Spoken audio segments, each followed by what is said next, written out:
Meus amigos do Futebol em Rede Entrevista, mais uma vez aqui com vocês. Vocês sabem, nós temos uma videoteca no YouTube com quase agora 110 personagens do futebol, da imprensa, amizade recíproca de muito tempo, gente que faz bem para a gente, faz bem para o esporte, faz bem para o país. E hoje mais um convidado muito especial. O Frederico Batalha, o nosso Fábio Seródio, eles de novo exageraram, porque trouxeram um cara que a gente ama, né? Vou falar para você, esse cara tem um respeito não só pela profissão dele, que eu acho um treinador extraordinário, mas eu nunca vi ninguém falar mal dele, só falam bem. Ou seja, é um cara muito legal para conviver, para se trabalhar, para se conversar. É sempre realmente uma aula de boa convivência e de amizade. Eu adoro realmente esse treinador aí, esse cara, e sempre, para onde ele vai, ele ganha um torcedor. Eu torço sempre a favor, principalmente dele. E realmente ele é um cara de muito sucesso. Certo, Seródio? Acertei? Certo, um cara que a gente adora de paixão. Convivi com ele um bom tempo, tenho um carinho enorme por ele, ele sabe que é verdade isso. Eugênio Machado Souto, hoje 74 anos, continua bonitão como sempre, é o nosso convidado especial. Bom, Quartarolo, como goleiro, eu não vi ele jogar, eu não posso falar. Mas como você é um pouquinho mais velho do que eu, talvez tenha visto, e ele, como treinou o Santos várias vezes, eu vou deixar você fazer a primeira pergunta para ele, tá bom? Aliás, eu gostaria que ele voltasse para lá, mas tudo bem. Ô, Geninho, que bom tê-lo aqui. A primeira pergunta não é nem pergunta, é um abraço, realmente, é um amigo. Fico muito feliz em te ver. Tenho 10 anos a mais que o Geninho, exatamente, tenho 64. Já peguei no final da carreira, né? Mas realmente tem muita história para contar, muita história boa. Como é que você está? Conta para a gente e desde já te agradeço por nos atender mais uma vez. Olha, quem agradece o convite sou eu. Prazer muito grande voltar a ter o contato com amigos, amigos de tantos e tantos tempos, né? Quanta saudade, né, Quartarolo, Seródio? Quantas coisas nós vivemos juntos, nós passamos juntos. Vocês me acompanham aí desde a época de goleiro, depois daquele início difícil de treinador, essa carreira aí que já vem de tantos e tantos tempos. Então, é um prazer muito grande ter tido esse convite de vocês para a gente bater um papo, matar um pouco da saudade. esse cara muito legal, sensacional, um personagem e tanto para se conviver no dia a dia, fez sucesso no Santos, em Portugal, na Arábia Saudita, no Vitória, no Guarani, no Botafogo, no Bahia, no Atlético Mineiro, no Atlético Paranaense, no São Caetano, no Corinthians. Chega, muito sucesso com um cara só. Ele merece. Mas uma das coisas brilhantes na carreira, ele foi campeão paulista com o Corinthians, foi campeão com o Goiás, nossa, tem campeão com o Atlético Paranaense, Campeonato Paranaense. Campeão brasileiro. Campeão brasileiro, mas isso que eu ia falar. Um dos títulos que eu não vou me esquecer tão cedo foi o primeiro título do Atlético Paranaense, campeão brasileiro em São Caetano, debaixo de uma chuva desgraçada. Nossa, eu passei de frio aquele dia. Nossa, e pior, você passou de frio e ainda correndo atrás do Geninho. Para minha sorte, temos um físico parecido. Então, eu consegui pegar ele na curva. Geninho, quando você foi campeão paranaense, não sei se você vai lembrar disso, você falou assim para mim, Seródio, agora eu sou o rei lá no Petralha, eu sou o rei. Coitado, porque o Petralha é meio safado, viu, Geninho? Mas que você merece ser rei do Atlético Paranaense. Merece. Olha, eu tenho um orgulho muito grande de ter trabalhado no Atlético e uma alegria muito grande, talvez uma das maiores alegrias da minha vida como profissional, ter sido campeão brasileiro com o Atlético. Nós fizemos uma coisa que muita gente não acreditava, um time que não era candidato e acabou chegando. Aquela final foi entre duas equipes que não eram favoritas, né? O Atlético Paranaense contra o São Caetano, nós deixamos gigantes para trás, né? Uma fórmula diferente, 8 classificavam, depois um mata-mata, mas os dois únicos times pequenos eram o Atlético e o São Caetano. Ficou para trás São Paulo, ficou para trás Atlético, o Grêmio, ficou aquela tropa toda. Então, aquilo mudou minha vida, aquilo me colocou realmente num outro patamar. Quando eu disse para você, poxa, agora eu cheguei, né? Porque eu sentia que, de repente, você tinha conseguindo atingir uma coisa que dentro da profissão não é qualquer um que consegue, não é fácil você ser campeão brasileiro. O Campeonato Brasileiro talvez seja um dos campeonatos mais difíceis do mundo. Isso até atestado por alguns treinadores estrangeiros que estão trabalhando aqui e que estão sentindo a dificuldade que é disputar um Campeonato Brasileiro. Então, se você consegue um título brasileiro, você tem que comemorar muito, muito, muito, muito, muito mesmo. Tá? É claro que quem conhece o Dr. Petralha sabe que ele gosta muito de ser o herói sozinho, né? E ele ter que dividir mérito com alguém não faz muito o gênero dele. Mas nós acabamos convivendo com isso. Ele continua lá ajudando o Atlético, fazendo com que o Atlético cresça cada vez mais.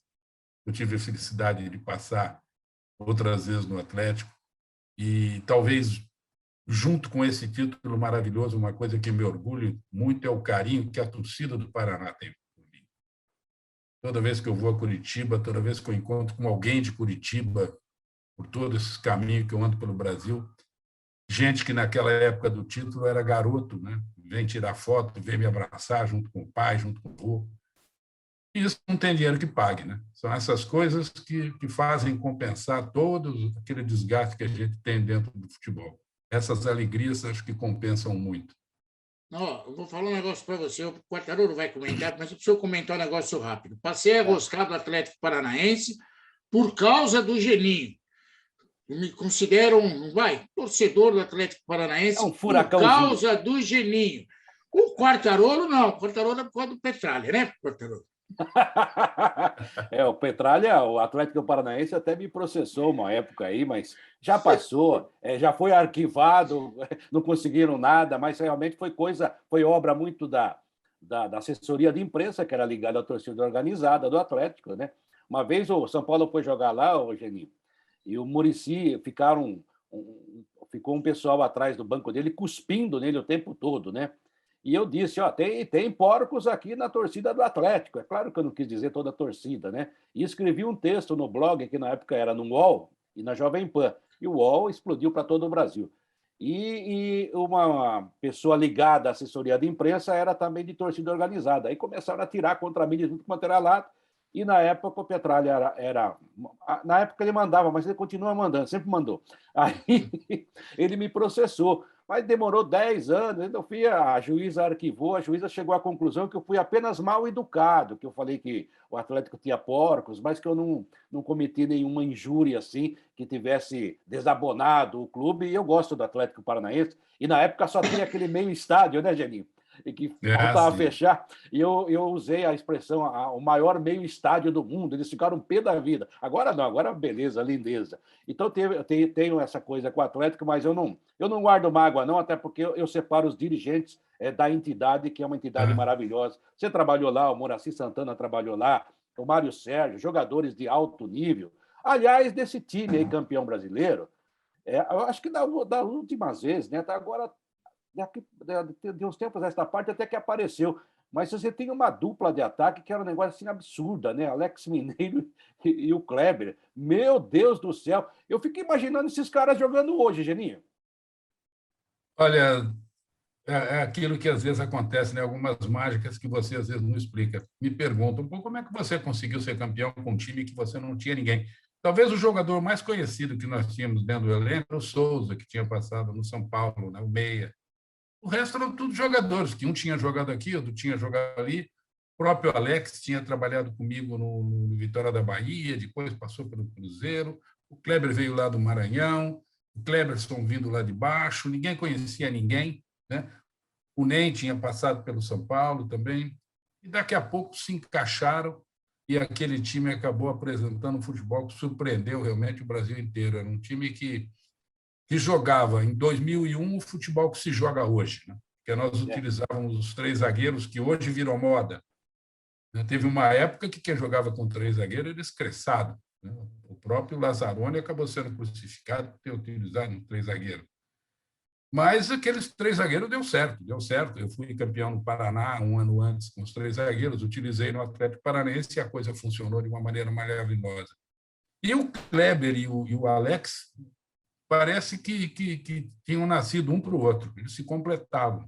Um jogando mais por um lado esquerdo, o Kleber e o Alex pelo direito, o Kleber um pouco mais na frente, mais fixo, o Alex vindo buscar, como hoje faz o atacante moderno, ele vem trabalhar, o Kleber era o 1 do hoje, né? O Alex vinha trabalhar um pouco mais no meio, ali junto com o Gabiru e com o Cleberson, que faziam a chegada, junto com os dois laterais. E esses dois, um começava, o outro terminava. Um começava por um lado e terminava pelo outro. Começava por um lado e terminava pelo outro. A bola que enfiava ia lá dentro. Do jeito que eles chutavam, entrava. Então, ficou fácil, ficou fácil. O Atlético tinha um volume ofensivo, foi o ataque mais positivo do campeonato. Uma transição muito rápida, chegava toda hora em cima dos caras, e esses dois acabaram se consagrando, né? Jogadores que não eram conhecidos, que tinham tido pouquíssima oportunidade, ou algumas oportunidades que não haviam sido aproveitadas anteriormente, chegou no Atlético Paranaense e se consagraram. O Mineiro, quando chegou na reta final, foi decisivo, né? Foi decisivo. Bola caía no pé dele, ele fazia. Caía no pé dele, ele fazia. Estava naquela fase que o goleiro, quando rebatia, tinha 30 dentro da área e ia no pé dele. É verdade. Então, a bola procurava. Aquelas coisas que muita gente falou, foi um momento mágico. A gente tem que acreditar que foi. Foi mesmo, coordenador. Foi um momento mágico. Todo mundo que conviveu com aquilo. E eu tive a felicidade imensa, uma alegria imensa. No final do ano passado, nós fizemos 20 anos daquele título. Você precisa ver a festa que foi feita, e foi feita pelos atletas, não foi feito pelo Atlético Paranaense. A diretoria do Atlético não teve participação nenhuma na festa. Aquilo começou um grupo de atletas que se reuniam e que moram lá em Curitiba, e vamos fazer. Começaram a ligar para um, ligar para outro. Praticamente todo mundo do elenco acabou comparecendo na festa. Foi todo mundo, foi a torcida. Foi uma festa maravilhosa em Curitiba. Nossa, você encontrar aquele grupo de novo. Parece que nós estávamos nos reunindo numa concentração para ir para o jogo. Que legal. Ambiente o mesmo, carinho mesmo. São coisas que eu te falei, são coisas que marcam e compensam um monte de coisas que a gente passa dentro desse futebol. Bom, mas olha, eu me emocionei com aquele time, você está de parabéns, o Atlético Paranaense também, mas eu tenho 3 curiosidades do Atlético Paranaense para tirar com você, que sabe muito mais do Atlético do que eu. Primeiro, eu conheci o seu Petralha no dia que eu fui fazer um jogo pela Jovem Pan, na Arena da Baixada, e eu tinha mania de subir, a gente chegava muito cedo no estádio, ia comer um tal de X pra já, que tinha lá debaixo da arquibancada. Comilão. Eu estava comendo X para já, chegou um cara lá e começou a reclamar. O que eu estava fazendo lá? O que eu estava fazendo lá? E a moça fala para ele, não, é cliente antigo, ele é de São Paulo, é de uma rádio de São Paulo. E o cara começou a conversar comigo. Aquele era o Mário Celso Petralha, que eu fui descobrir quando ele chegou no vestiário. Eu falei, esse é o chato do Petralha. Primeira curiosidade, você já comeu X para já na Arena da Baixada, Geni? Segunda curiosidade, que fim levou o Cleberson, que era um jogador que tinha um potencial muito grande, seleção brasileira, passou pelo Rodolfo, Flamengo, tudo mais, mas a gente não sabe que fim levou. E o outro, você vai lembrar dessa história, quando entrava o massagista do Atlético no campo, era um grandão, gordão, os caras tiravam sarro de mim, porque eu sou um pouquinho fofo, então eles falaram, olha lá, teu irmão entrando no campo. O que fim levou o massagista do Atlético Paranaense? Vamos por partes. Primeiro, nunca comi o sanduíche lá embaixo. Poxa vida, Geni. Eu pago, da próxima vez que você for lá, eu pago. Uma coisa que eu não fiz. A gente chegava e ia direto para o vestiário, nós não passávamos por esses locais maravilhosos que quase todo estádio tem um, né? E a gente tem quase a obrigação de conhecer. Eu, infelizmente, não conheci esse lugar no Atlético. Tá? Em relação ao Petralha, muita gente diz que nós somos inimigos. Não somos nós. Não, nós apenas não convivemos dentro do futebol. Eu, fora do futebol, até respeito o Petralha, converso com ele, sentamos, conversamos. Só que as nossas ideias sobre futebol não batem. Ele vê futebol de um jeito e eu vejo de outro. Então, ele como diretor e eu como funcionário, né, como treinador, as coisas não se encaixam muito bem dentro do nosso trabalho, por isso que a gente dificilmente trabalha junto, né? Mas ele tem um mérito muito grande no que o Atlético é hoje. Toda aquela estrutura do Atlético tem que se reconhecer nele realmente, que ele tem todo o mérito naquilo. Tá? Em relação ao Cleberson. O Cleberson teve aquela passagem boa na seleção, aquela chance boa, acabou indo para a Inglaterra, ficou um bom tempo lá, depois voltou, atuou de novo um pouco no Atlético Paranaense. Hoje está nos Estados Unidos. Foi lá, foi jogar, me parece que agora está com uma escola por lá, porque acho que já parou de jogar e ficou por lá mesmo, gostou e ficou por lá. Se não me engano, está lá na costa do lado de Los Angeles, São Francisco, lá para aqueles cantos lá. Em relação ao massagista, o massagista está lá, o massagista é um ícone do Atlético, Bolinha.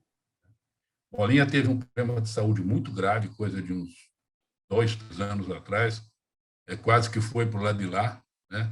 É que quando estava para entrar, cancelaram o visto, ele voltou, mas ele teve na porta para entrar e continua a vida dele dentro do Atlético. Ele é uma bandeira dentro do Atlético, ele é um ícone lá dentro, é respeitadíssimo, a torcida o adora, todos o adoram, tá? E ele continua. É claro que agora está com as suas funções um pouco mais limitadas, né? Ele não viaja muito, ele faz mais os jogos dentro de Curitiba, ele às vezes não vai para dentro do campo, mas ele tem uma importância muito grande dentro daquilo que é o Atlético, ele conhece tudo daquilo lá. Quando eu ia trabalhar no Atlético, eu encostava em 2 pessoas, eu chamava o Bolinha e chamava o Nilson, que era aquele ponto esquerda que foi ídolo lá, eram meus amigos, eu chamava os 2 num canto e falava, como é que está isso aqui? Quais são os problemas? O que está acontecendo? A gente ficava tomando uma cervejinha num canto, comendo uma carninha, e eles iam me passando os caminhos que eu tinha que seguir. Sempre me ajudaram demais naquilo lá, porque o Bolinha conhece tudo de Atlético Paranaense. Você quer saber alguma coisa de Atlético Paranaense? Vai perguntar para o Bolinha, ele sabe tudo. Ô, Geninho, você lembrou uma situação nossa de repórter da antiga, né? Que hoje é tudo, né, pasteurizado, aquela coisa toda, né? O cara fica distante da gente, a gente era muito mais próximo. Estou nem dizendo que era melhor ou pior, era diferente, né?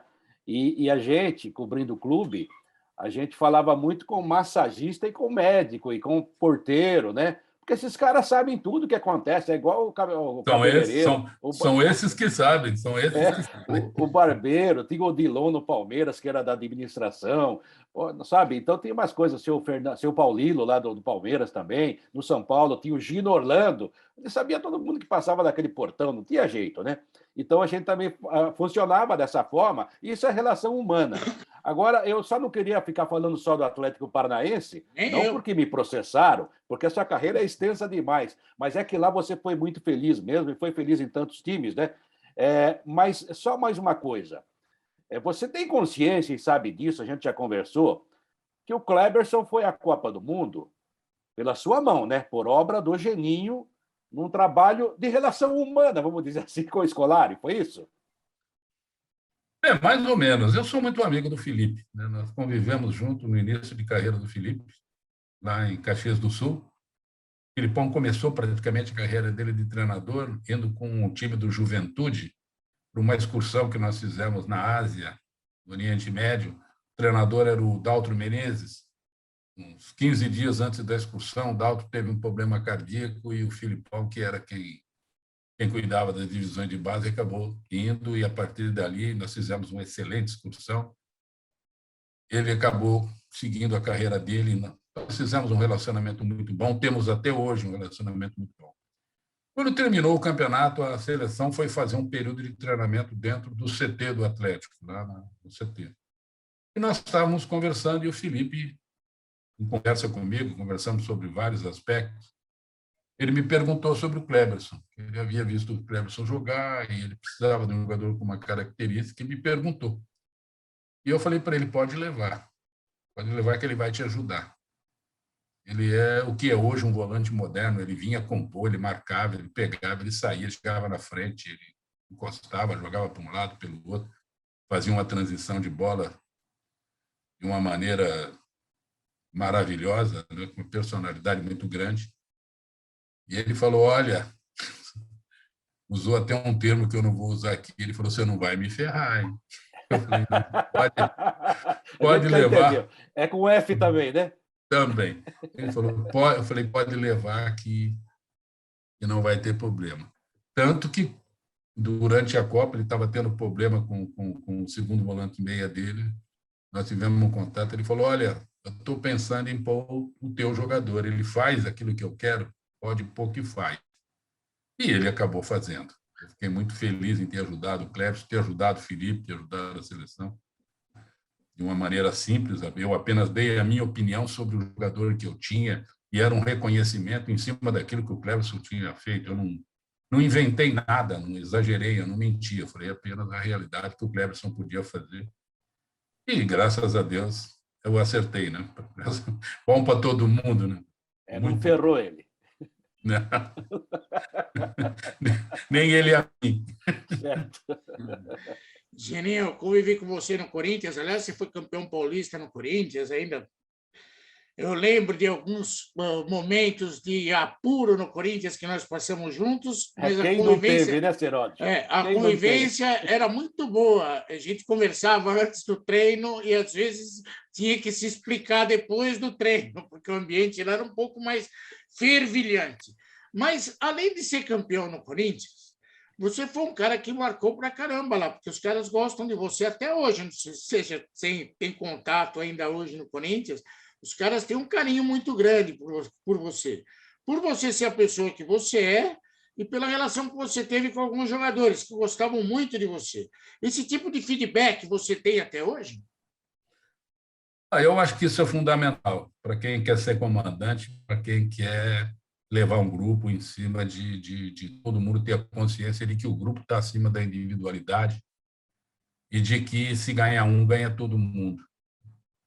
Então, em todo lugar que eu passei, graças a Deus, eu tenho porta aberta, eu não tenho inimizade com nenhum jogador, nunca tive problema com nenhum jogador, como também nunca tive problema com nenhum de vocês da imprensa, eu sempre respeitei o trabalho de todos vocês e vocês sempre respeitaram o meu trabalho. Eu acho que as críticas e os elogios fazem parte da nossa vida e nós temos que conviver com elas, como tinha que saber conviver com as mais variadas atitudes dos jogadores. E eu sempre procurei tratar todo mundo bem. Eu tenho um carinho muito grande pelo Corinthians também. Aquele ano de 2003 também foi um ano maravilhoso. Nós pegamos um time que tinha sido desmontado, né, com a saída do Parreira e fomos buscar jogador que muita gente não acreditava, jogador que não estava sendo utilizado num lugar e no outro, que chegaram e nos ajudaram, o caso do Liedson, Jorge Wagner, né, os meninos que tinham vindo do Botafogo, quase ninguém conhecia. E aquele time também fez um campeonato paulista que sobrou. E nós entramos, quem vocês acompanharam bem, nós fizemos aquela primeira fase da Libertadores, nós fizemos a primeira fase invicto. Passamos. E aí eu digo que o diferencial, muita gente às vezes não lembra disso, não se apega a isso, foi a lesão do Vampeta num jogo, antes do jogo do River contra o Atlético Mineiro. Um jogo de Copa do Brasil, o Vampeta acho que torceu o tornozelo, alguma coisa, e ficou fora. E a saída do Vampeta, que era o grande líder daquele time, porque nós não tínhamos uma grande referência, era Fábio Luciano e Vampeta, os dois jogadores mais experientes que nós tínhamos.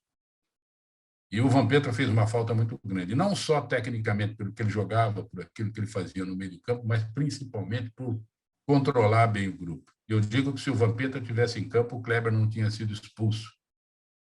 Não tinha ido tentar agredir o D'Alessandro, que naquela época, se faz a atitude que fez, estaria preso por ato de racismo, né?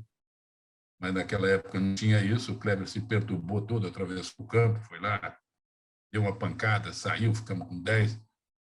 Senão aquele time ia fazer também uma grande Libertadores, com certeza ia fazer, porque aquele time estava redondinho, mas foi um time que, como você disse, não é fácil jogar no Corinthians, a cobrança em cima do Corinthians é muito grande, muito grande. Aquele jogo de volta aqui do River, com uma expulsão também logo de cara, acabou trazendo um problema muito grande. E a partir daí houve aquele desmanche, né? Você teve lá, cada vez que você ia jogar contra um time, na hora do almoço eu sabia que tinha um vendido. O time ele era mudado sem. Até um dia eu perguntei, eu falei, mas vocês não estão negociando isso há 2, 3 dias atrás? Vocês vêm me avisar no dia do jogo? Porque tinha às vezes que eu sabia, por exemplo, o Jorge Wagner e o Leandro, eu fiquei sabendo que tinham sido vendidos na hora do almoço, o jogo era à noite. Só isso. Então, tiraram 2 jogadores da hora do almoço para um jogo à noite. Isso acontecia praticamente com todo mundo. Tanto que, numa semana, eu não tinha jogador para jogar, e eu fui lá em Itaquera, na época era lá que treinava a divisão de base, e trouxe aquela turma que depois vários deles estouraram no Corinthians. Eu fui buscar Jô, fui buscar Buda, fui buscar Betão, fui buscar Coelho, fui buscar Fininho, fui buscar 8 jogadores que não eram nem do Júnior, eram do Juvenil, porque o Júnior estava jogando Copa Belo Horizonte. O Jô chegou numa segunda-feira e numa quarta-feira entrou para jogar com 16 anos. E esses jogadores têm realmente um carinho muito grande por mim, pela chance que eu dei, pela maneira como nós convivemos, a maneira como eu convivo com os funcionários, principalmente aquele pessoal que trabalha mais no pesado, né, como nós falamos aqui, aquele pessoal de rouparia, aquele pessoal de departamento médico, aquele pessoal que cuida do campo, aquele pessoal que você precisa dele na tua retaguarda. Eu me dou muito bem com esse pessoal. E esse pessoal se apega realmente, eles são muito sinceros, eles têm um carinho muito grande para a gente. Como eu tenho um relacionamento muito bom com as pessoas que dirigiram e dirigem o Corinthians. Eu me dou muito bem com o Duílio, me dava muito bem com o Andrei, muito bem com todo mundo que estava lá. Eu acho que isso é quase que uma obrigação, você fazer um bom relacionamento. Te ajuda muito no teu trabalho. Ajuda demais.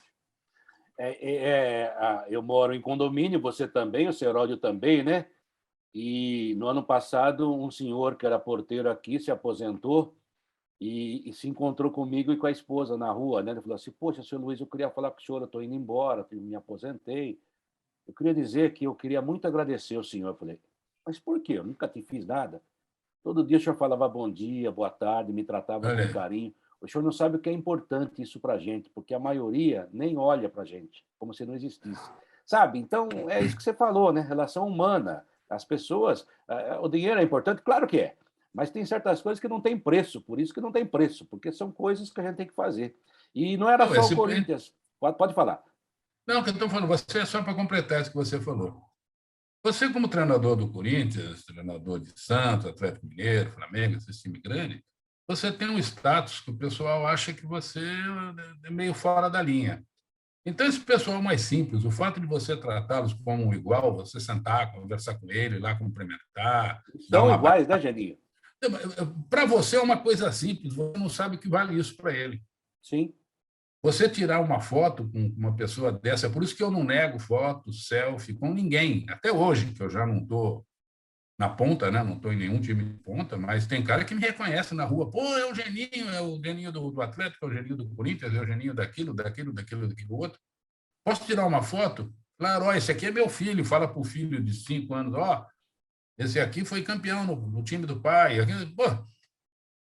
Para você não custa nada tirar uma foto. Para o cara... É uma lembrança que ele vai levar para o resto da vida. É um troféu para ele, às vezes. E você, como você falou, você cumprimentar o teu porteiro, você nem se dava conta do que você estava fazendo. Mas, para ele, olha a importância que tinha. Eu acho que é muito... A gente tem que se atentar muito a esses cuidados. E são essas pessoas que realmente gostam de você mesmo. É verdade, e dado em troca. O Geninho estava falando do Corinthians, que tinha a sua desorganização. Eu trabalhava na grande Jovem Pan na época, e lá também tinha algumas desorganizações. Tanto é que esse jogo em Buenos Aires, a rádio esqueceu de fazer escala, decidimos na véspera. E eu me lembro que era um feriado, não sei porquê, o jogo foi à tarde lá em Buenos Aires, no Monumental de Núñez. Isso. E eu viajei no dia de manhã, nem almocei, fui direto para o estádio, arranjei uma cabine e fiz o jogo. E a coisa que eu mais me lembro, aquele gol do Jorge Wagner, né? O time estava jogando bem pra caramba. Bem. Estava dominando o jogo, né? Aí a gente falou: poxa, acho que o Corinthians vai levar, no máximo, vai, que o River empate, mas, poxa, está jogando bem. De repente houve a expulsão. Agora você trouxe um fato que na época se comentou muito pouco, do racismo do D'Alessandro, que na época a gente considerava malandragem, hoje é crime, né? E no Morumbi, o que aconteceu com o Roger? Ele fez a mesma coisa com o Roger? Não, o D'Alessandro é uma pessoa, além de ser um baita jogador, um craque, né? Ele é um jogador que tinha aquela catimba natural que alguns argentinos têm. E eles já vieram para cá sabendo que nós iríamos ser pressionados, todo mundo conhecia e conhece até hoje o que é jogar com a torcida do Corinthians, né? A torcida do Corinthians pressione e quer. Então, eles sabiam que se eles viessem trazer alguma dificuldade, nós poderíamos ter uma pressão externa. E se você for ver, a imagem está aí, é só uma hora focar e mandar dar um zoom. O Roger nem chega a pegar o Alessandro. Ele estava perto, foi quase na minha frente, até acabou ficando, viralizou muito, né, o que é um termo, né? Na época, que eu falei para ele, chega, né? Falo assim, saiu, chega.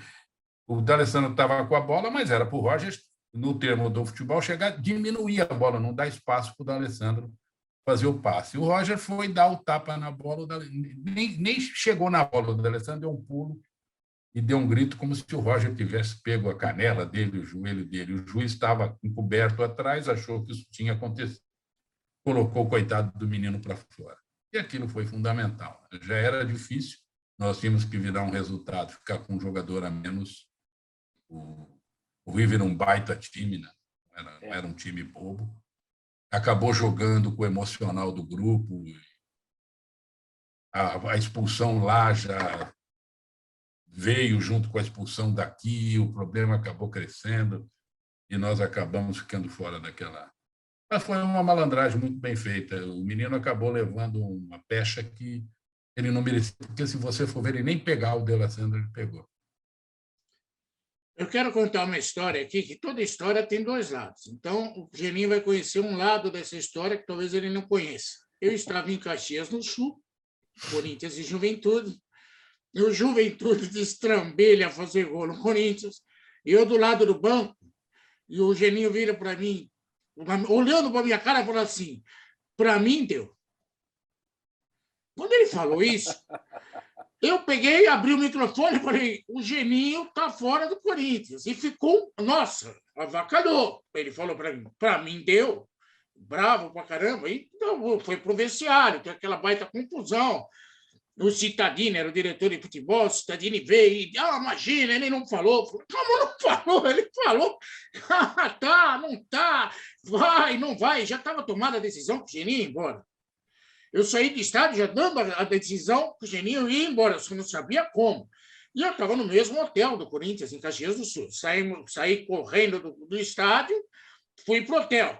Aí, quando eu chego no hotel, estava o Kojak, se eu não me engano, o Geninho vai lembrar que era o seu segurança, o moço. Segurança. Moço, não fica aqui não, que os homens estão tudo atrás de você, moço. O Kojak chega e fala assim, o Cittadini está louco atrás de você. Aí eu chamei o Cittadini, me viu, fui falar com o Cittadini, e aí, quem resolveu? Como que vai ser? O Geninho vai embora, não vai? Queria falar com ele, aquele papo de repórter que você sabe. Naquela época, né? Era mais aberto. Aí o Cittadini falava assim para mim, jovem, não força, porque o Geninho é seu amigo, ele vai contar tudo para você, não força. Aquele clima. Daqui a pouco, o voo do Corinthians, inclusive, o teto, estava sem teto, o aeroporto em Caxias do Sul, não tinha nem como sair. Nem como sair tinha de lá de Caxias do Sul. Atende mas aí, o Geninho sumiu. É não é. Era o Cittadini reclamando que eu estou contando tudo. E o Geninho sumiu. E cadê o Geninho? Onde está o Geninho? Meu Deus, que é o Geninho? Pum, aparece em São Paulo. Tá bom, eu te contei um lado da história. Eu queria que você contasse o outro. Como que você saiu de Caxias do Sul sem teto? Não. Eu saí no avião, não me viram, mas eu saí, eu vim com a delegação. Agora, o fato realmente aconteceu. Foi nesse ano que eu te falei que teve o desmanche. O time foi desmanchando. Por nós termos feito um excelente começo de campeonato, o Corinthians não correu risco nenhum de nada naquele ano, mas acabou ficando no meio da tabela. Então, nós fazíamos um jogo razoável, daqui a pouco nós perdíamos um jogo. E a cobrança vem, a torcida não quer saber se está tendo reformulação, se você está lançando o garoto, se vender os jogadores, ninguém quer saber nada. Querem saber de resultado. E é assim até hoje. Né? Não interessa, às vezes, trabalho, não interessa nada. Se não vem resultado, e o culpado é sempre a bolinha do alvo, é sempre o treinador, né? Vem muito em cima do treinador. E eu não sei, eu tenho os meus conceitos, eu tenho o meu jeito de ser. Nós tomamos, se eu não me engano, acho que 5 ou 6. 5. Eu não admito, pelo menos não admitiria, e acho que não admito até hoje, treinador de um time como o Corinthians, independente do que eu tenho na mão ou não, tomar 6, sem demérito nenhum ao Juventude, onde eu joguei 2 anos, onde eu fui treinador, tenho um respeito muito grande por todo mundo de Caxias, mas seria a mesma coisa de um time do mesmo nível, né? Eu falei, não deu para mim, chega. Porque eu sabia o que vinha, né? O que vinha em mim, o que ia ser muito difícil a continuidade do trabalho, porque eu não sentia que haveria mudança em relação à sequência do que nós faríamos. Então eu tomei a decisão realmente dentro do campo. Quando eu falei, era decisão tomada, e não falei de cabeça quente nem nada. Eu falei, chega, deu para mim. Deu para mim, acho que o que eu tinha que fazer aqui eu fiz, senão eu vou acabar estragando tudo que eu tinha feito, eu tinha sido campeão paulista. Quem? Tomei a decisão. Aí, quando eu cheguei no hotel, o Cidadini veio me procurar, falou que você vai embora. Eu falei, vou. Você comentou? Eu falei, comentei. Decisão tomada é decisão tomada. Vocês podem comunicar à imprensa que depois essa semana a gente vai lá, senta, conversa, faz o que tem que fazer, mas pode procurar um treinador que eu estou fora. Mas você só não me viu entrar no avião, mas eu vim junto, não tinha outro jeito. Caxias tinha um voo só, ou vem ou não vem. Me barraram no voo, viu, Cartarudo? Eu tive que arrumar. O Garrafa e mais um repórter, que eu não lembro, o Garrafa, que trabalhava na Globo, estava na Gazeta, acho que está na Gazeta até hoje. Está na Gazeta até hoje. Nós tivemos que alugar um carro para ir para Porto Alegre para voltar para São Paulo, porque barraram nós até no avião. Então, Caxias é fácil. O que eu falo. Talvez essas minhas atitudes, esse meu jeito de ser, é que faz com que você falou, que eu tenha ainda um bom trânsito dentro do Corinthians. O pessoal sabe que as minhas atitudes foram atitudes muito claras, muito honestas. Como da minha outra passagem que eu tive, eu peguei um esquadrão na mão, mas que não conseguia jogar, né? Quando eu cheguei aquela vez, falei, agora que eu me consagro, o time que eu tinha na mão, pelo amor de Deus, só tinha craque na minha mão. Só que eu cheguei, dizem que não tem furacão no Brasil, tem. Aquele time do Corinthians era um furacão todo dia. Eu lembro disso. Todo dia. Era um time maravilhoso, de uma qualidade técnica incrível, mas algumas coisas acabaram acontecendo que prejudicou muito o trabalho, a lesão do centroavante, né, do Nilmar, né, na véspera de um jogo contra o Palmeiras, a lesão do Carlos Alberto, que no primeiro jogo contra o Vasco virou um jogo, nós estávamos perdendo, ele fez 2, 3 gols, depois teve um problema, acabaram acontecendo rusgas, né, muito ciúme entre os jogadores, que você tinha que segurar toda hora, tentar levar o jogador. Eu tinha muito, é o que a gente usa no futebol, vocês que são mais velhos, vocês entendem o termo que eu vou usar. Botaram muita cobra dentro de um balaio só. Uma mata a outra. E aí ela se enrosca. Eu tinha para jogar no meio do campo, eu tinha Roger, eu tinha Ricardinho, eu tinha Mascherano, eu tinha Carlos Alberto. Eu tinha 4, 5 jogadores para jogar. Você escolhe 2 ou 3, fica 1, 2 no banco, tem uns às vezes que ficam até fora do banco. Isso não é bom. Jogador dessa qualidade, depois veio o Marcelinho Carioca. Então, jogador que já vestiu camisa de seleção, jogador que sempre foi ídolo no seu clube, de repente ele está fora, ele quer jogar. E eu entendo o descontentamento do jogador. Eu joguei 20 anos, eu sei o que o jogador quer jogar. Às vezes, eles nunca me destrataram, eu tenho que agradecer a todos que trabalharam comigo, o respeito muito grande que eles tiveram por mim, mas eu sabia que havia um descontentamento muito, muito grande. Muito, muito grande. E é o que eu falei já no início da conversa. Se você não tiver o grupo, pensando no grupo, você não atinge o seu objetivo. E aquele grupo, ele não pensava no grupo, ele pensava muito na individualidade, né? Mesmo porque muitos jogadores pensavam mais numa negociação com a Europa do que ficar no Corinthians, né?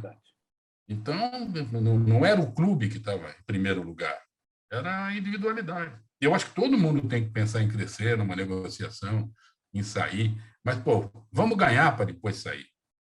E aí, aquela briga política imensa, né? EMC com a diretoria não se entendiam, né? Porque quem era da MSI recebia, quem era do clube não recebia, e aí vinham reclamar para mim, eu ia para cima, não, mas não foi eu que contratei. Estava difícil administrar aquilo ali. Foi bem complicado, sim. Não, e vocês que viviam aquele dia a dia ali, quantas invasões da torcida tinha por semana? Oh. Dia sim, dia não, e outro também. Né? Começou a ter uma por semana, depois duas, depois tinha 3. E eram umas invasões meio complicadas, porque nós treinávamos na fazendinha, porque o CT estava começando a ser feito. Uma vez nós fomos treinar no CT, um campo aberto, ficou pior ainda, tiveram que chamar a rota, porque a torcida chegou e só tinha uma cerca, né? Você se trocava, ia treinar lá e voltava. Então, optou-se por treinar na fazendinha. Para você chegar no campo da fazendinha, você tinha que passar por 2, 3 portão. Pô, 2, 3 portão, enche de segurança, ninguém entra. Daqui a pouco tinha 50 torcedores dentro do campo. Era complicado. Teve um dia... tinha uns esquemas com o porteiro lá, viu? Estava facilitado. Você ia falar... Teve um dia que, para evitar a invasão, eu conversei, era o César, o segurança depois. Ele falou, olha, o pessoal falou que não invade se você for conversar com eles depois do treino. Eu fiquei conversando com acho que uns 20, 30 torcedores numa salinha onde cabia 5, das 6 horas da tarde às 10 horas da noite. Eu, Deus, meus anjos de guarda e aquele pessoal lá conversando comigo. Um pessoal simpático. Não, e aí foi tudo bem, correu muito bem, acabaram me respeitando. Talvez por esse papo hoje a torcida do Corinthians tem um respeito muito grande por mim.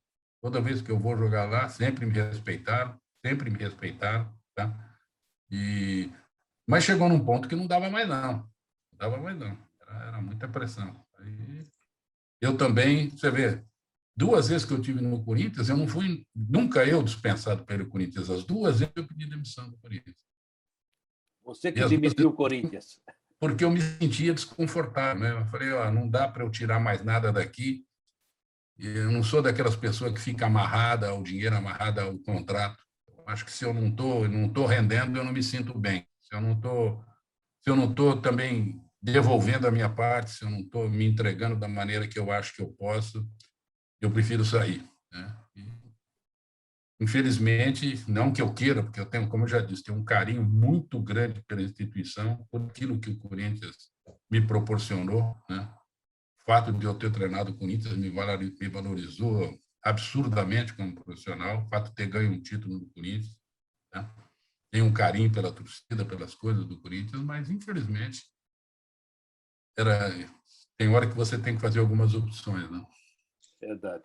Ô, Geninho, você falou em quando você ganhou o Paulista era, inclusive, muito mais difícil que hoje, com todo o respeito, nada contra quem está jogando aí e está disputando agora. Só mais uma coisa sobre o Corinthians. Você citou um cara aí que eu tenho muito respeito e tenho amizade com ele até hoje, né? Que é o Antônio Roque Cittadini. E quando apareceu, todo mundo gozava, mas, na verdade, primeiro que ele era um grande entrevistado. Segundo que ele é um cara muito inteligente, um cara, sabe, uma cultura imensa. Na verdade, ele gostava muito de você mesmo, e ainda deve gostar, com certeza. Como é que foi o Cittadini como dirigente? Ele conseguiu te dar retaguarda ou para ele também estava difícil? Não, me deu muita retaguarda. O Cittadini foi uma pessoa maravilhosa comigo. Você falou, talvez uma das pessoas mais inteligentes com quem eu trabalhei. Ele não era uma pessoa assim muito do meio do futebol, mas ele pela inteligência e pelo jeito dele, ele acabou encampando ele acabou virando, né, diretor de futebol, ele acabou ocupando um cargo ali. Foi vice-presidente. E ele tinha uma capacidade de administrar os problemas muito fácil. E, às vezes vocês iam entrevistá-lo, vocês sabem disso melhor do que eu. Acontecia alguma coisa no Corinthians, a imprensa vinha e ele falava, não vai lá não, deixa que eu falo. Ele chamava muito problema para ele. Ele nos ajudou muito nisso. No meu caso, demais. Ele comprava muita briga que poderia vir para o meu lado. Ele falava, deixa que eu vou lá, principalmente nesse quesito de entrevistas e de satisfações à imprensa. E vocês lembram o que ele fazia? Você chegava e fazia uma pergunta, Roque, o que aconteceu, o negócio do Corinthians, assim. Ele falava, não, aquilo não foi nada, por que vocês não falam daquele problema do São Paulo? Ele mudava o assunto. Desviava. Ele desviava, ele jogava a pergunta para um problema do rival. Né? Ele tinha uma capacidade para fazer isso impressionante. E ele sempre, sempre, sempre positivo. Você nunca viu o Cittadini emburrado, você nunca viu o Cittadini criticando, você sempre via ele perguntando, tentando ajudar nas soluções. Eu tive um relacionamento maravilhoso com ele. Ainda sou amigo dele, faz tempo que não falo com o Roque, muito tempo que não falo com o Roque, mas tenho um carinho muito grande por ele. Me ajudou demais na minha passagem. Eu tenho uma história no Corinthians também, tenho um carinho muito grande pelo Antônio Roque Cittadini, pelo seu Alberto Tolib, apesar de tantas coisas que se fala, o seu Alberto era uma pessoa comigo, nunca tive problema com ele. Não, também não posso falar de ninguém. Não posso falar de ninguém lá, não. Havia aquela briga entre eles lá, as alas, eu nunca me meti. Né? Eu acho que meu negócio é trabalhar, a política não é comigo, a administração não é comigo. Né? E toda vez que eu tive com o senhor do Alibe, nossa senhora, maravilhoso também. Naquela época de MSI, o Geninho, o senhor Alberto estava na Inglaterra. Não, agora está aqui em São Paulo, porque falou comigo essa semana. O senhor Alberto estava na Inglaterra negociando jogador. E o senhor Alberto ele tinha uma dificuldade de usar o telefone celular. E o diretor financeiro do clube, ele começava com R o nome e o meu com S no celular dele. E um dia ele resolveu ligar para o cara e apertou o botão errado e ligou para mim. E ele falou assim para mim no telefone, eu estava no meio do programa: separa aí os documentos do fulano, do fulano, do fulano, do fulano, porque se já estão vendidos, eu preciso dos documentos ainda hoje. E eu falei assim: senhor Alberto, o senhor sabe com quem o senhor está falando? O senhor não é o Roberto? Eu falei: não, eu sou o Seródio da Jovem Pan. Eu não falei com você.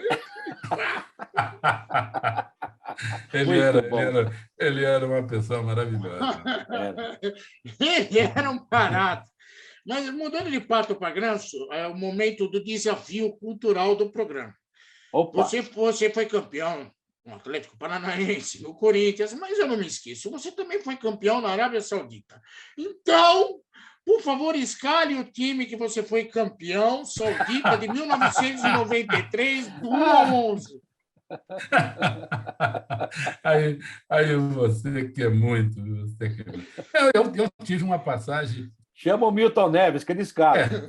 Não foi, deve escalar. O Milton deve escalar. Mas ele inventa, ele fala Toyota. Não interessa. Eu tive 2 vezes na Saudia, né, na Arábia Saudita, né, que, em termos de vida, não é um dos melhores lugares para você morar. Eu tive a primeira vez em Riad, num período. A Arábia Saudita hoje está mais aberta. O mundo árabe todo hoje está mais aberto, mas a Saudia ainda está lá para trás. Né?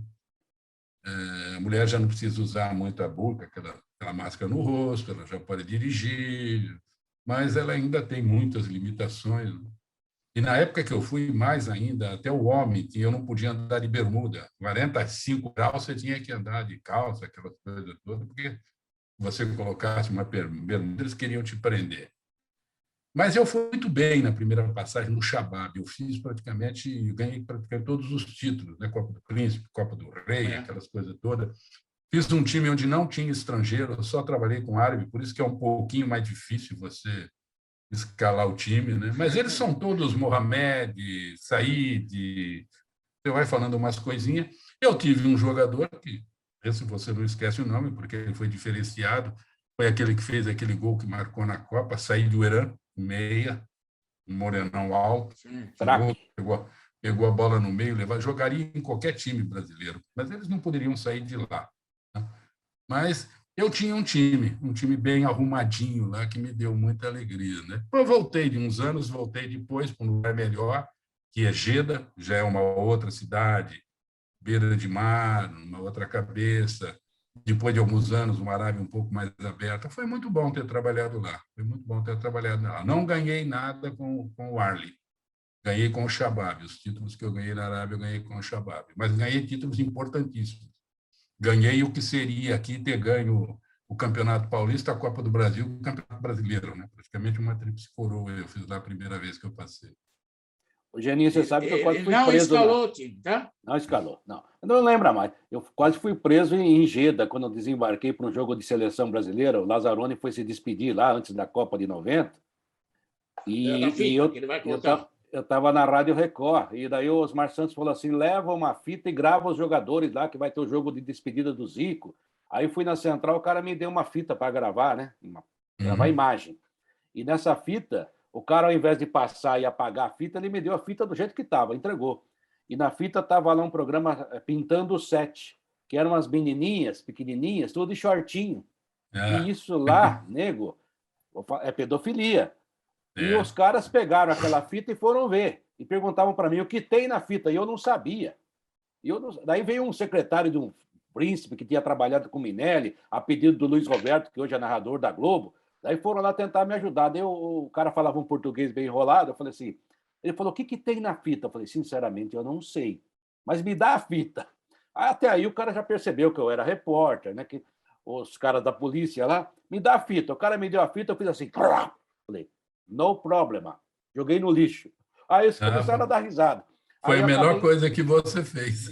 Senão seria preso. Cara, porque o título do filme que estava nessa fita não era bem esse, sabe? Não, se fosse era o Flávio tipo Prado assim, que tivesse me dado a fita... As Safadinhas do 7, era mais ou menos assim. Então, se fosse o Flávio Prado que tivesse me dado a fita, correria esse tipo de problema, de risco. Não, então, no período que você teve lá, ainda hoje é assim. Né? Foi em 89. Você chegava com qualquer revista, eles iam folhear. Qualquer mulher que tivesse de joelho para baixo livre, e eles iam arrancando a página. Você levava uma revista de 50 páginas, você entrava com ela, tinha 3 ou 4 só. Mas eles viam, né? Não, eles eram realmente um pouco mais liberais, mas ainda continuam em relação a isso, proteção em relação a isso, ainda continuam bastante duro, bastante rigoroso. Ô, Geninho, você esteve no Vasco da Gama, né? Foi na época de Eurico ainda, foi, né? Foi na época de Eurico. Eurico e Petralha são parecidos ou parecem que são parecidos? Não, em termos de eu mando, eu que faço, tem que ser do meu jeito, são rigorosamente iguais. Mas em termos de comportamento, eu não posso falar nada do Eurico. Eu digo para todo mundo que o Eurico talvez tenha sido um dos melhores presidentes com quem eu trabalhei. Eu trabalhei no Vasco praticamente num contrato de boca. Eu fiz um contrato com o Eurico, onde depois eu acabei não assinando e foi valendo esse contrato. Eu fiquei 1 ano no Vasco. Eu saí do Vasco, o Vasco não me deve um tostão. Caramba! Que sorte, o Toninho, que jogou na Portuguesa, não recebeu até hoje. Não, eu falo isso, eles dizem que talvez eu seja uma exceção à regra. E dizem também que talvez eu tenha recebido pelo fato de eu não ter contrato e as coisas terem ficado na palavra. E que o Eurico era muito assim. Se a pessoa acreditava nele, ele cumpria as coisas. Ele nunca interferiu no meu trabalho. Eu não posso falar. Se eu falar alguma coisa do Eurico, eu vou estar sendo injusto com ele. Tá? O período que eu tive lá, ele me deixou trabalhar. Às vezes, dá um pitacozinho assim, poxa, estou vendo fulano treinar bem, quando é que ele vai ter uma chance? Né? Eu lancei, para variar, né? Eu pego a maioria dos clubes para tentar arrumar e lanço um monte de garotada. Tem um monte de menino aí, que hoje já não é tão menino, mas que acabei, na necessidade, colocando todo mundo para jogar. Não foi diferente no Vasco. Eu cheguei lá, era Rodrigo Souto, Moraes, Diogo, Diego, e uma tropa de garotada lá naquele time do Vasco. Né? Até o Fábio, que hoje, goleiro, ficou tanto tempo no Cruzeiro, estava começando a carreira também. E esse time foi bem, fez um baita campeonato. Claro que não chegamos a disputar título, mas chegamos lá na turminha da frente, ficamos entre os 10 primeiros, que para aquele time era muito bom. Então, eu tive um relacionamento com o Eurico maravilhoso. Muita gente fala mal do Eurico, muita gente fala barbaridade dele, comigo não foi. Então, eu tenho que falar para vocês o que ele foi comigo, como ele foi comigo. Comigo, ele foi uma pessoa maravilhosa, me deixou trabalhar e melhor, me deu toda a retaguarda para trabalhar. Não permitia interferência no meu trabalho. Se alguém tivesse que interferir, era ele. Como ele não interferiu, ele não permitia que ninguém desse palpite no meu trabalho. Segurava a imprensa, quando a imprensa vinha com alguma coisa, para isso ele era muito bem, ele mandava fechar a porta. Isso aqui é do Vasco, é particular, não entra ninguém, não queria saber que televisão que era, que rádio que era. Ele ele tinha umas atitudes, e isso, a maioria do funcionário do Vasco fala o que eu estou te falando. Tá? Ele é inimigo dos inimigos, mas o pessoal do Vasco, principalmente esse pessoal que nós conversamos antes, aquele pessoal mais baixo, esse pessoal adora o Eurico, porque ele tratava esse pessoal realmente muito bem também. Nós estamos chegando no final do programa, mas eu preciso contar uma historinha também aqui. Eu sou apaixonado pelo Nordeste, Salvador, eu acho que eu fui umas 900 vezes para Salvador, a trabalho e fora. Mas, quando uma vez eu fui fazer um jogo do Vitória, e o técnico era o Geninho, aí, se eu não me engano, o presidente era o Paulo Carneiro. E conversando com o Paulo Carneiro numa churrascaria que tinha lá em perto, se eu não me engano, você morava em Ondina, e a churrascaria ficava indo para o centro da cidade. Aí eu comecei a falar do Geninho, porque eu gosto do Geninho, Geninho boa gente, isso aqui. Aí ele resolveu contar para mim que o Geninho era mais popular do que muitos orixás na Bahia. Eu falei, mas como assim? Já foi técnico do Bahia, foi técnico do Vitória, porque o Geninho isso, o Geninho aquilo. Eu achei que o Paulo Carneiro ia acabar acendendo vela para você na churrascaria. Eu queria que você falasse um pouquinho dessa relação, afinal de contas, você também foi jogador do Vitória. Essa relação que existe entre os baianos e o Geninho, porque você é tão adorado quanto um orixá lá, você sabia, não? Não, quem me dera. Mas eu tenho realmente um carinho muito grande pela Bahia, pelas coisas da Bahia. Eu fui para a Bahia em 82 jogar no Vitória. Eu saí do Caxias, de um frio desgraçado, para ir pegar aquele calor de Salvador. Joguei no Vitória naquela época, que o Vitória não tinha nada, nem ameaço dessa estrutura que o Vitória tem hoje, maravilhosa, apesar de ser hoje um time de Série C, mas tem uma estrutura de time de Série A. Naquela época nós tínhamos aquele lixão ali, né, atrás da concentração, onde tinha um campinho. Cheguei aí no lixão. Era um campinho de futebol 7, né? Nós jogávamos no Pituaçu, quando estavam fazendo Pituaçu, Fonte Nova. E ali começou a minha história no Vitória. Depois voltei. Quem me levou para o Vitória como treinador a primeira vez foi o Paulo Carneiro. E fizemos um relacionamento muito bom. Voltei depois mais 2 ou 3 vezes trabalhando com o Paulo. E acabei fazendo um relacionamento. Eu fui treinar o Bahia, né? A primeira vez Vitória, depois Bahia, depois voltei mais 2 vezes Vitória. E acabei fazendo um relacionamento muito bom. Como eu falei antes, eu tenho amigos dentro do Bahia, tenho amigos dentro do Vitória, e essa minha maneira de ser. E o baiano, quando ele te encontra, parece que ele é teu amigo há 100 anos já. Ele acaba de te abraça e te leva para cá. É o típico jeito do baiano. Ele é muito aberto, o nordestino todo é assim. O nordestino todo é assim. E o baiano é mais ainda. E eu circulo por Salvador como eu circulo dentro de Santos. Eu fui agora com o pessoal lá e falei, pô, você parece um guia turístico, você sabe em tudo quanto é lugar aqui, e aonde eu vou, o pessoal me recebe bem, todo mundo realmente, mas quem me dera, né, ter do baiano o respeito que os orixás têm, mas tem um carinho muito grande por todos, né? Muito grande por todos mesmo. Vou muito a Salvador. Sou devoto do Senhor do Bonfim, então ou fecho o ano ou começo o ano dando um pulinho até em Salvador para agradecer, pedir proteção, porque está ruim. Então, estou toda hora ali. Então, por estar toda hora ali, parece que estou meio da casa. Mas já é da casa mesmo. Ô, Geninho, a minha última pergunta, a gente já vai encerrar a matéria. Aliás, dá para falar com o Geninho 2, 3 horas, né? Que tem história. Não falamos nem da passagem pelo Grande Santos, né? Mas faz parte, ele contou tantas histórias bonitas. E tem uma historinha que você me contou, que eu conto, e quando a gente conta, a gente sempre bota uma pimentinha a mais. A gente é baseado em fato real, mas aí você vai aumentando com o tempo, né? A gente faz isso. Aí, essa imprensa tem essa mania, viu, Geninho? Aquela história de quando você chegou no Vasco e pegaram o seu carro. Eu acho essa história sensacional, da forma depois como se desenvolveu. Você podia contar essa história novamente? A história típica de Rio de Janeiro, né? E de um caipira de Santos, de São Paulo, que vai para o Rio. Eu tinha comprado um carro, um Golf, novinho. E eu tinha uma perua já um pouco mais velha. Eu já conto por aí que é uma BMW, já melhorou. Não, era um Golf. Por isso que ele foi roubado, porque eu fiquei sabendo depois do roubo que os carros mais roubados que tinha no Rio era Golf e Vectra, porque eles eram rápido, pequeno e com 4 portas. E eu, numa semana de Vasco, eu morava na Barra, quando eu desci, quem conhece o Vasco, você desce assim, tem um sinaleiro, você passa por cima da Avenida Brasil para pegar a linha amarela para ir para lá. Quando eu parei no sinal, encostou uma turma, me perdeu e levaram meu carro. Voltei a pé para o Vasco, cheguei lá e falei, roubaram meu carro. Aí o pessoal, não, entra aí, que se for o pessoal daqui do lado, porque lá tem uma favela, Barreira. A Barreira do Vasco. Se for o pessoal daqui, daqui a pouco teu carro está aí de volta. Aí fiquei esperando, chegou um pessoal de moto, uns lá, como é que é teu carro? Anotaram, saíram para procurar meu carro, não acharam. Procuraram meu carro, não acharam. Fui dar queixa. Passou uns 2, 3 dias, estou chegando no Vasco, está o Beto, volante, fazendo o tratamento. Eu fui no departamento médico, o Beto falou, professor, fiquei sabendo que roubaram teu carro.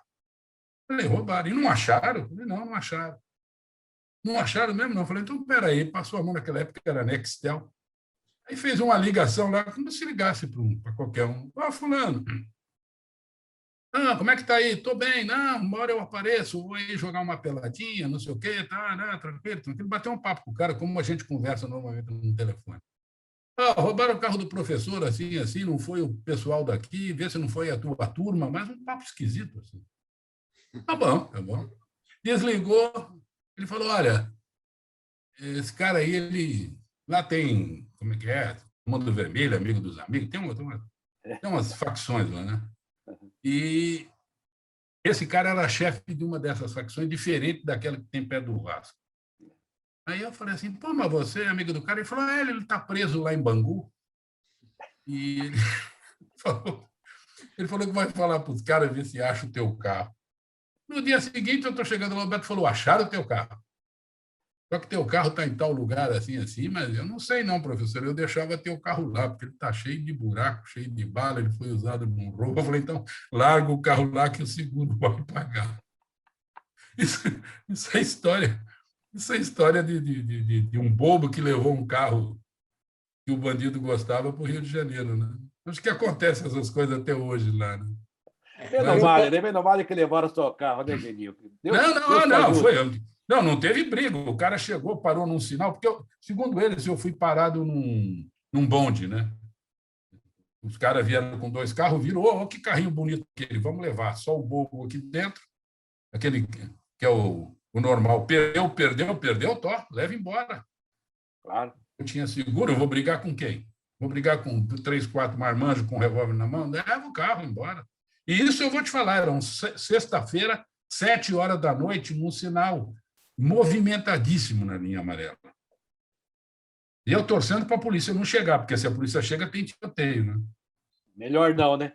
Não, leva o carro. Vamos correr atrás do seguro. O que eu vou brigar com o bandido? Nada. Passei por coisas semelhantes no Rio de Janeiro, que morei no Rio 3 anos na minha vida. Passei por coisas semelhantes, mas meu carro não era um Golf, não. Mas eu vou contar uma coisa agora para você, que é interessante, que a gente não sabe. Depois, você treinar Vasco, Flamengo, esse time grande no Rio, é uma boa. Depois eu comprei um carrinho, para não ser mais roubado, eu comprei um carrinho bem sem vergonha. Eu comprei um Celta, 2 portas, sem ar, sem nada, só para eu andar. Mesmo assim, chegou um menino lá e falou assim, estava anotando. Eu falei, o que você está fazendo? Ele falou, estou anotando a chapa do teu carro para ninguém mais levar.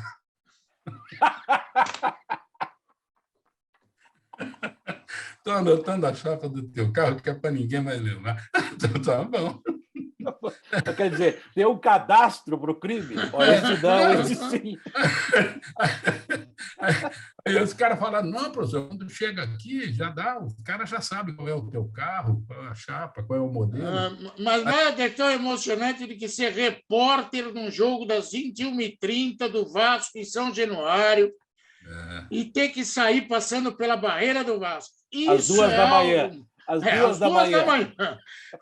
O cara que ia buscar liga para você e fala assim, pensando bem, eu não vou, não. Aí não vou, não. Aí a gente falava assim, Geninho, não, mas tem esse portão grande aqui na entrada, você vai nos pegar aqui dentro. O cara falou, assim eu vou. Mas tudo bem, faz parte. Não, o que ele está falando é a realidade. Mesmo a gente estando ali, sendo ali do meio, Quando terminava o jogo, a gente esperava reunir, né? Morávamos todo mundo mais ou menos no caminho, uns em Copacabana, outros em Ipanema, outro um pouco mais à frente. Nós saímos em 5, 6 carros, saía em comboio. Saía em comboio e ia parando, cada um parando. Ninguém arriscava aí, eu vou embora sozinho, não, é complicado ali. Você tem que passar pelas ruelinhas ali, é complicado, não é fácil, não.